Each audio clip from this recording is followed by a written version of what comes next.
Bom, pessoal, vamos dar início a mais uma aula de Métodos Matemáticos 1, aula 9, tá? De forma remota, tá bom? Dessa vez, nessa aula, nós vamos falar um pouco sobre equação de Laplace, tá? Em coordenadas esféricas.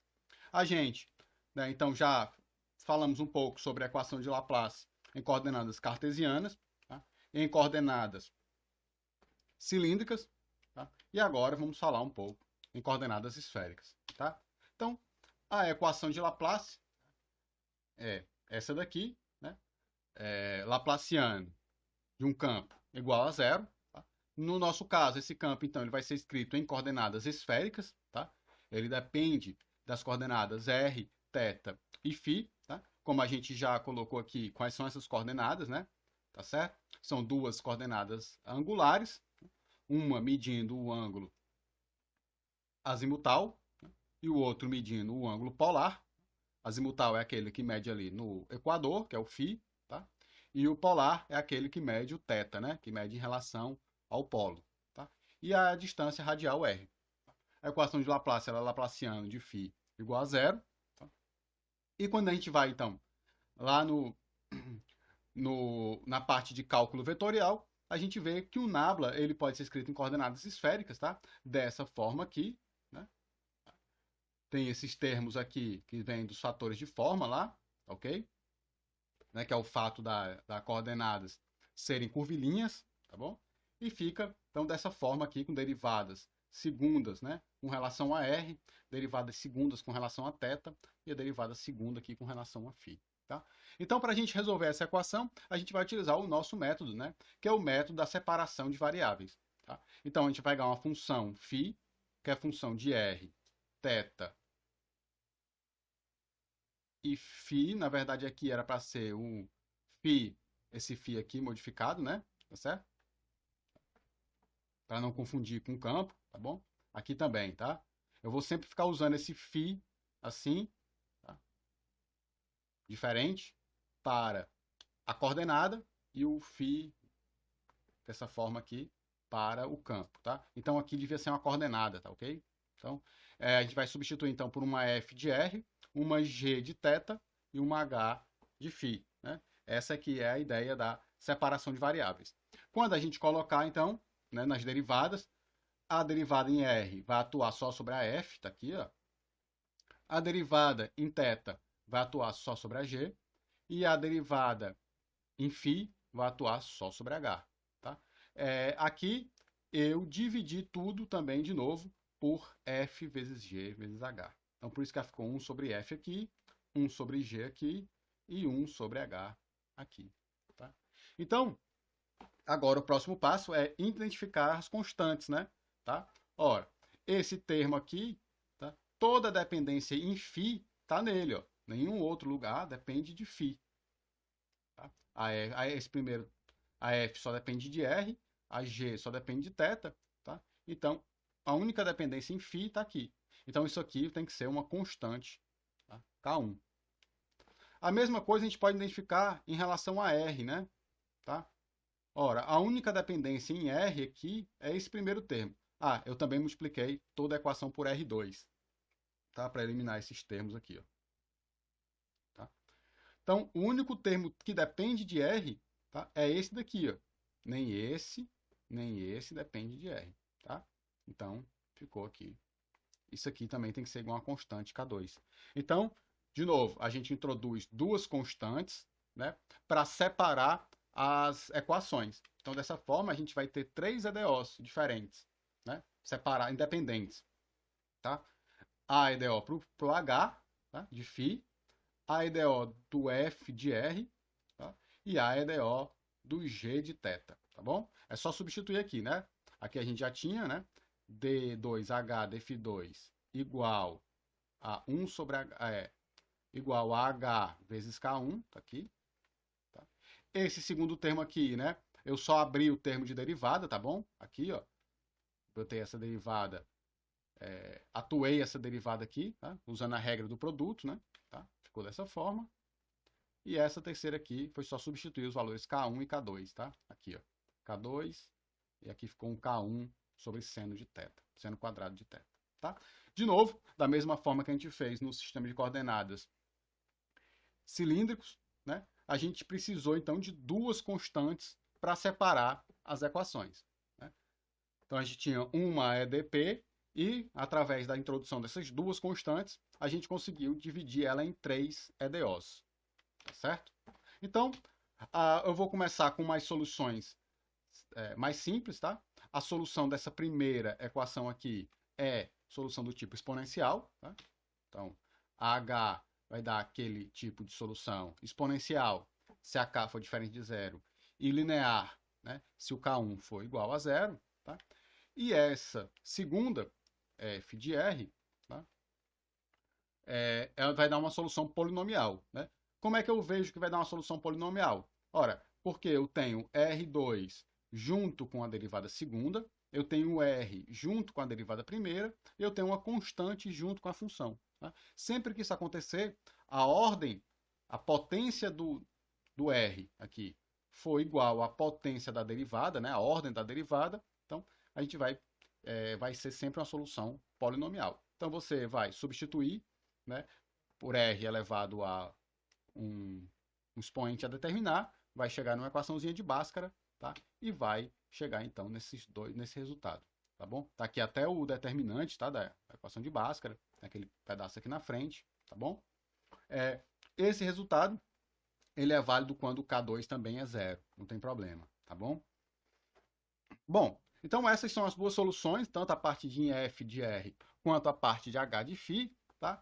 E de novo, o comportamento dessas soluções vai depender, tá, das condições de contorno, tá? E vai depender das constantes K1 e K2, né? Ou seja, a gente vai precisar utilizar as constantes K1 e K2 para satisfazer as condições de contorno, tá? Então vamos dar uma olhada aqui por cima, tá? Que tipo de comportamento essas soluções podem ter, para a gente já ter uma ideia de quando a gente precisar aplicar, tá? Que tipo de valores de K a gente vai precisar. Então, tem um tipo de equação, tem um tipo de condição de contorno que é o seguinte, vamos ver aqui na de φ, tá? Que é aquela mesma coisa que a gente usou, tá, na aula passada, né? Que foi em coordenadas cilíndricas, tá?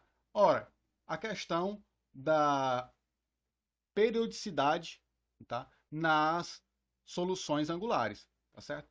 Se a gente tiver, então, uma esfera que ela tem um equador dela for completo, tá? Ou seja, né, não tiver nenhuma fatia tirada, tá bom? O valor de φ, ele vai variar de 0 a 2π, né? Vai varrer todo o equador ali, tá? Só que ela deve ser periódica, né? Quando eu chegar em 0 e der a volta completa e chegar em 2π, eu tenho que estar no mesmo ponto, eu tenho que ter o mesmo valor, né, para o campo, tá bom? Então ela deve ser periódica, se isso acontecer, tá bom? Então, logo, essa solução H, ela tem que ser tipo combinações de senos e cossenos, tá? Então, para isso, o K1 tem que ser negativo, tá? Para que aqui a gente fique com exponenciais imaginárias, tá? E essas exponenciais imaginárias vão ser elevadas em senos e cossenos, tá? E ainda tem mais uma condição, tá? Ele tem que ser igual a um valor inteiro aqui, ao quadrado, né? Menos m quadrado, tá? Esse m tá relacionado exatamente com o fato de que quando a gente der uma volta de 2π, tá? A gente vai ter que cair no mesmo lugar, tá? Então, no zero vai dar, as funções trigonométricas vão dar 1 ou 0, né? Dependendo se for seno ou cosseno. E quando a gente der uma volta de 2π, tá?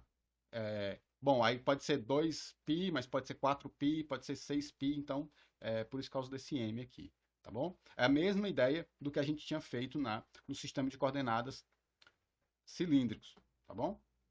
Então, é uma condição muito forte, que normalmente ela é satisfeita, tá? Normalmente, quando você está estudando alguma coisa que tem solução, simetria esférica, você tem o equador ali completo, tá bom? Na parte de R, tá? Também tem uma condição que é semelhante àquela que a gente utilizou no sistema de coordenadas cilíndricos, tá? Bom, você pode observar que você tem o R ele tem uma potência positiva e ele tem uma potência negativa, né? Então, isso vai dizer para a gente se essa solução é regular na origem ou não, né? Ou seja, quando a gente botar em R igual a zero, qual é o comportamento dessa função? Tá? Quando a gente colocar em R tendendo para infinito, qual é o comportamento dessa função? Tá? Então, isso vai diferenciar se a gente está estudando uma solução interna ou externa. Tá? Se a gente tiver uma solução interna, tá? Então a gente tem que garantir que ela seja regular na origem. Certo? Ou seja, que quando eu botar ela em R igual a zero, ela não exploda, não vá para infinito. Então, nesse caso, a gente tem que zerar a potência negativa. Tá? Então, nesse caso, seria B2 igual a zero. Tá? Se você quiser uma solução externa, tá? Normalmente essa solução ela tem que ser zero no infinito. Tá? Porque imagina, se você tem um campo, tá? E você está muito longe da distribuição de fonte daquele campo, esse campo ele tem que zerar no infinito. Tá? O problema é que esse primeiro termo aqui, como ele tem uma potência positiva de R, então à medida que eu vou botando R para o infinito, esse termo tende a divergir.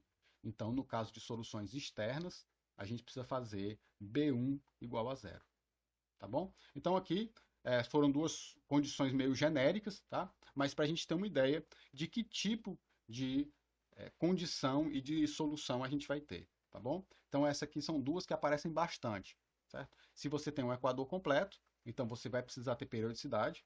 Então você vai ter uma solução do tipo seno e cosseno, com esse K1 igual a menos M2, tá? E a questão radial, se você está estudando para dentro de uma distribuição, né, de fonte ou para fora da distribuição, tá bom? Mas sobrou ainda uma equação aqui, que foi a equação de θ, né, que é um pouquinho mais complicado, né? Tá certo? Bom, para a gente chegar em uma outra equação que seja mais fácil de resolver, mais reconhecível, tá? Até mesmo porque você tem um problema aqui, tá? Porque essa função ela depende de seno de θ, né? Tá bom? Então a gente vai fazer uma mudança de variável, que é a variável x igual a cosseno de θ. Tá? Ora, então se o θ varia de 0 até π, né? Lembra, ele vai de um polo até o outro, ele vai do polo norte ao polo sul, né? 0 é polo norte, π é polo sul, tá bom? Então, o x vai de menos 1 a 1, né? Porque o cosseno de 0 é 1 e o cosseno de π é menos 1. Tá bom? Beleza. Então, para a gente trocar isso aqui, a gente tem que tanto mudar o seno, quanto mudar as derivadas, né? Então, quando a gente muda a variável, a gente precisa ver como é que as derivadas variam. Para isso, eu vou utilizar aqui a regra da cadeia, né? A derivada com relação a θ é a derivada de x com relação a θ vezes a derivada com relação a x. Tá? dx dθ, bom, como x é cosseno de θ, então isso aqui vai dar menos seno θ, dx. Tá? Seno de θ é 1 menos cosseno ao quadrado de θ a meio. Né? Então, eu utilizei aquela relação trigonométrica, então ficou 1 menos x2 a meio, né? Onde x é o cosseno. Tá bom? Agora eu preciso substituir tudo isso aqui nessa equação. Tá? Então vamos lá, quando a gente fizer isso, a gente vai obter essa expressão aqui. Tá? Uma equação para g barra de x, tá? Onde essa g barra é a g de θ de x. Tá bom? É uma função de x, no final de tudo. Tá? Se você quiser achar g, você tem que depois escrever o θ, tá? Em relação a x. X como cosseno de θ, tá bom? Então, no final, você vai ter uma função de x, tá? Mas aí depois você substitui x por cosseno de θ e a gente obtém a solução que a gente quer, tá bom? Então, o que foi que eu fiz? Substituir, tá? As derivadas por essa expressão, tá? E eu também substituí os senos, né? Por 1 menos x2 a meio, tá bom? E fiquei com essa expressão aqui, ó, tá? Bom, uma coisa que eu posso fazer é derivar, né, esse termo. Então, a gente vai ficar com essa derivada do... Bom, a derivada aqui do segundo termo vai dar a derivada segunda de g, e a derivada aqui no primeiro termo vai cair um 2x. E a gente vai ficar com esse termo aqui. Na frente aqui o termo que vinha de seno, tá bom? 1 sobre seno ao quadrado tá aqui, ó, 1 menos x2. Tá? Então, Como é que a gente vai resolver essa EDO, tá bom? Bom, tem algumas condições. Quando K1 for zero, tá bom? Ou seja, K1 for zero, o que é que significa? K1 zero significa que não tem dependência azimutal. Né?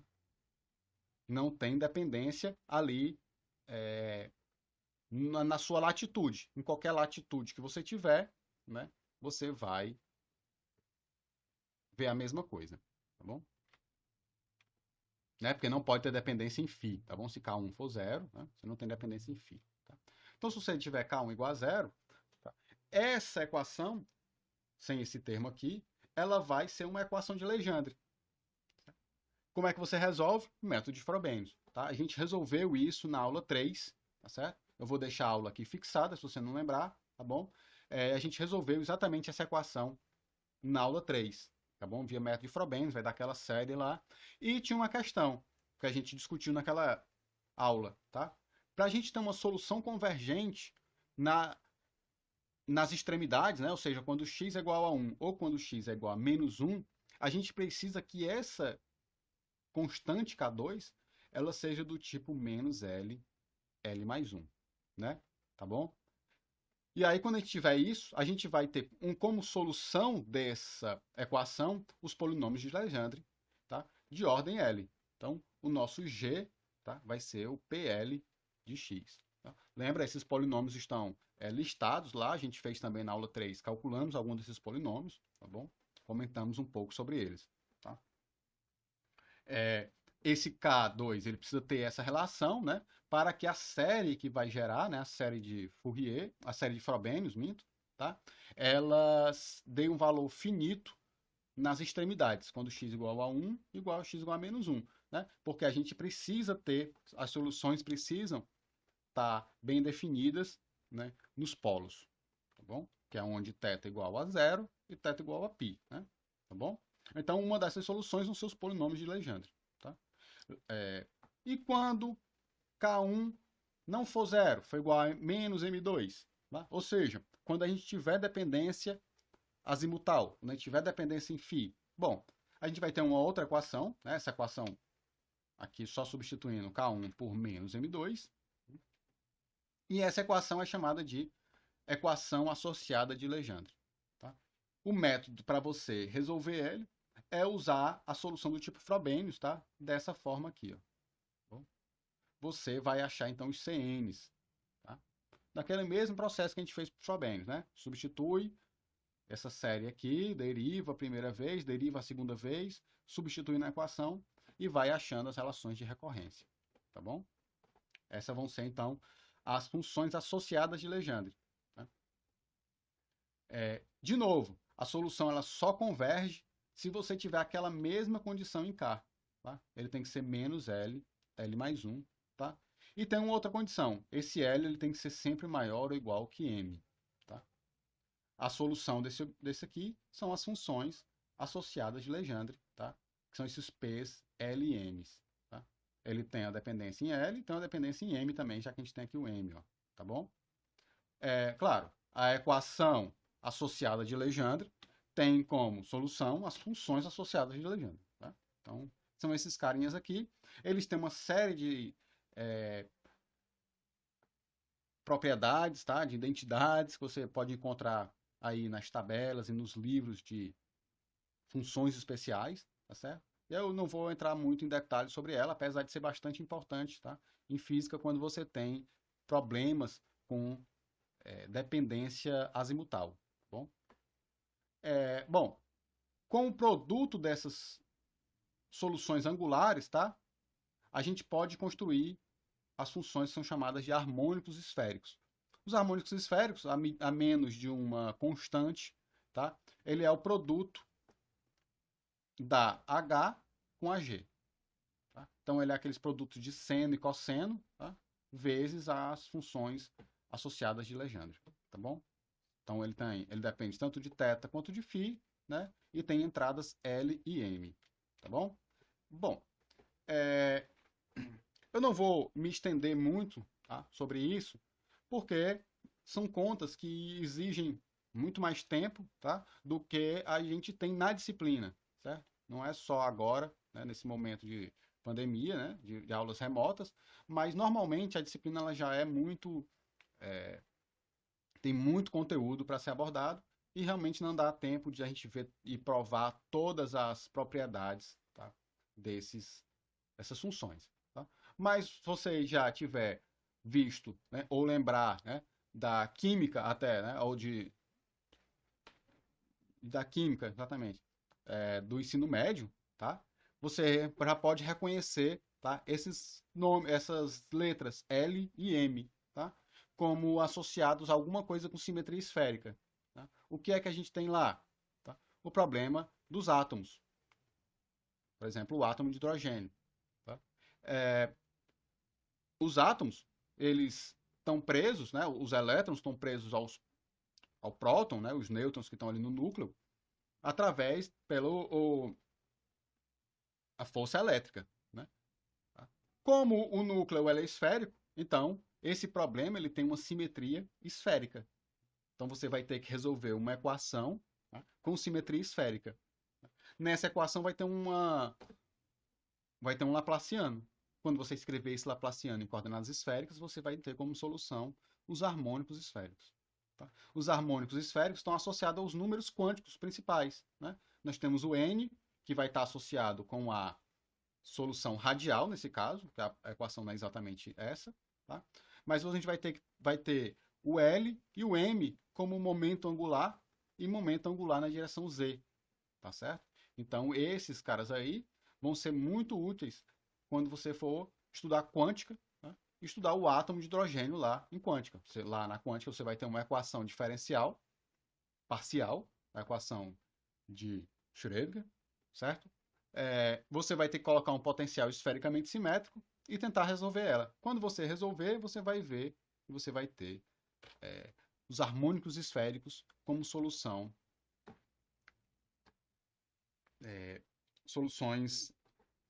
angulares, tá certo? Bom, essas funções todas, elas satisfazem, você pode construir com ela, tá, bases para os sistemas, bases para o espaço, tá, de funções. Da mesma forma como o seno e o cosseno, tá, em coordenadas cartesianas, a gente conseguia escrever eles, tá, como uma base, né, e usar o método de Fourier, tá, para escrever qualquer função como combinação linear dessa base, tá, você também pode utilizar os polinômios de Legendre, tá, as funções associadas de Legendre e os harmônicos esféricos também para construir uma base, tá, para o sistema. Para o espaço vetorial, o espaço de funções que você está utilizando ali, tá bom? Então, isso vai ser utilizado, né, quando você tiver a solução final, você vai ter um somatório, você vai ter constantes dentro desse somatório, tá? E para satisfazer as condições, você vai ter que tirar essas constantes de dentro do somatório, assim como a gente fez, tá? Nos exemplos de coordenadas cilíndricas e coordenadas cartesianas, tá certo? Que a gente utilizou o método de Fourier para isso, tá? Se você não se lembra, tem as 2 aulas passadas que a gente fez isso, mas nessa aula eu não vou realmente fazer um exercício, eu até comecei a tentar fazer um exercício, tá? Para ilustrar essa parte, mas acaba que a gente tem que utilizar muitas relações e muitas identidades do bolso, tá? Que estão relacionadas com os polinômios de Legendre e os harmônicos esféricos, tá? E as funções associadas. Então, basta saber que elas podem ser utilizadas, tá, para formar uma base, tá bom? E aí calcular as integrais delas e tudo isso aí, tá, tem tabelado e você pode inclusive utilizar a forma dela explícita, né, em termos de somatório, tá? Em termos desse somatório aqui, para calcular essas quantidades, tá bom? O que eu queria deixar aqui, então, para encerrar a disciplina, tá, é deixar para que vocês vissem mais ou menos, tá, de onde vem algumas coisas, tá? E botarem na cabeça sempre, olha, coordenadas cartesianas tá? Normalmente está associado com funções trigonométricas. Ele tem como solução funções trigonométricas ou exponenciais. Tá? Em coordenadas cilíndricas, tá? As soluções vão estar relacionadas com as funções de Bessel. Lembra? Quando a gente fez o problema em coordenadas cilíndricas, tá? Apareceu para a gente as funções de Bessel. Né? Bom, podia ser funções, tem vários tipos de funções de Bessel, mas normalmente está associado às funções de Bessel. Tá? E as coordenadas esféricas, tá? Estão associadas com os polinômios de Legendre e, tá? Os harmônicos esféricos. Tá? Então, normalmente, é esse tipo de solução que vai aparecendo. Tá? Coordenadas cartesianas, funções trigonométricas exponenciais, e as coordenadas cilíndricas, normalmente aparecem as funções de Bessel, e nas coordenadas esféricas, normalmente aparecem os polinômios de Legendre ou os harmônicos esféricos. Tá? Isso é para você ter uma visão geral da onde a coisa aparece. Tá? Bom, eu não fiz também as equações que envolvem o tempo, tá bom? Tipo equação de difusão ou equação de onda, tá? Mas o procedimento é o mesmo, tá? E a gente pode conversar um pouco mais sobre ela, se tiver alguma dificuldade, tá? No nosso encontro de quinta-feira, tá, pessoal? Então, essa aula eu vou encerrando por aqui. Eu quis dar só uma visão geral, tá? Porque tudo isso está associado ao quê? A função laplaciana, né? O operador laplaciano. Então, onde ele aparecer, tá? Ele vai tender a ter certas respostas, tá? Certas funções como solução. Tá? Então, e são essas funções que normalmente são recorrentes, que aparecem em vários problemas. Tá? Então, aqui eu quis dar um pouco da introdução, tá? Sobre essas funções, tá? E como se resolve essas EDPs e satisfaz as condições de contorno. Bom, então vou encerrando essa aula por aqui, pessoal. Até a próxima. Valeu!